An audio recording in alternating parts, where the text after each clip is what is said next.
হলো 500 বছরের ভিতরে স্পেনে মসজিদে আজান হয় নাই। আজকে বলতে খুব দুঃখ লাগে, ওরা দাবি করে ওরা নাকি ওয়েস্টার্ন সিভিলাইজেশন, ওরা পাশ্চাত্য সভ্যতার দাবিদার। মসজিদের মিনারের প্রত্যেকটা খোপে এক একটা মূর্তি দাঁড়ায় আছে। মসজিদের ভেতরে ঢুকলাম, মসজিদের ভেতরে মূর্তি দিয়ে ভরা, জুতা পায়ে দিয়ে অর্ধলঙ্গ নারী পুরুষ মসজিদের মধ্যে ঢুকতেছে। বুক ফেটে শুধু কান্নাই আসতে লাগলো। এইখানে আমার সাথীদের একজন নামাজ পড়তে চাইলো, 2 রাকাত নামাজ পড়বে।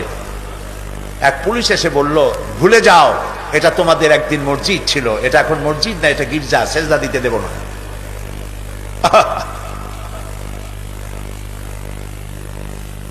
অসংখ্য মূর্তি দিয়ে মসজিদ ভরা। মেহরাবের জায়গাটা এখনো তারা ঘিরে রেখেছে, আরবি লেখা আছে,